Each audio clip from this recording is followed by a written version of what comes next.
തിരുവടിയുടെ മായം ആർക്കറിയാവോ? അന്നേരം പരീക്ഷിച്ചു ചോദിച്ചു സുഗമിനി തന്നോട്, കൃഷ്ണഭക്തന്മാരായ വൃഷ്ണികൾക്ക് ശാപം ഇങ്ങനെ ഭവിച്ചിടുവാൻ എന്തു ബന്ധം? ശാപനാശനൻ കൃഷ്ണൻ വംശജോ ഉത്തമനല്ലോ. യാതൊരു നിമിത്തമായി ഉണ്ടായ വിപ്രശാപം ഏതൊരു വിധം അതുവരുടെ ചെയ്യണമേ കൃഷ്ണ.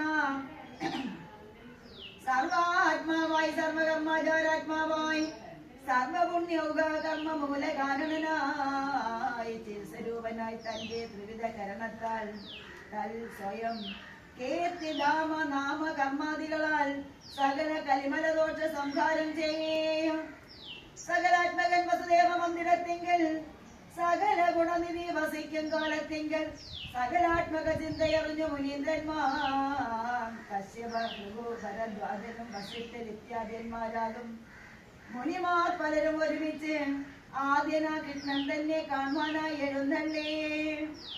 വേദവേദാന്ത വേദ്യന്മാരാകും മുനികളെ ഭഗവത് പുത്രർ പലരിവരെ കണ്ട നേരം അകമേ നിരൂപിച്ചാൽ ചതിക്കാനായി അതിന് സാമ്പൻ തന്നെ ഗർഭിണി വേഷമാക്കി മതിമാന്മാരാം അവരോട് ചോദിച്ചേടുക, പറവേ ഇവൾ പറഞ്ഞത് പുത്രനോ പെണ്ണോ?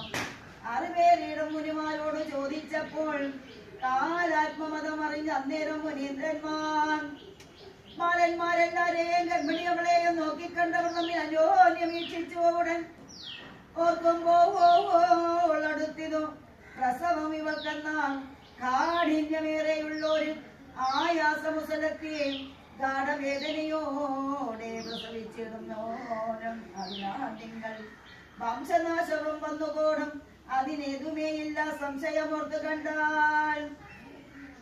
മതിമാന്മാരാ മുനിമാരുടെ വാക്ക് കേട്ടിട്ട് അതിനിന്ദിതത്തോടെ രസിച്ചു പോയാരവൻ പെട്ടിതോ സാമ്പൻ പുനരിരുമ്പ മുസലത്തെ ചെറ്റുകേതത്തോടെ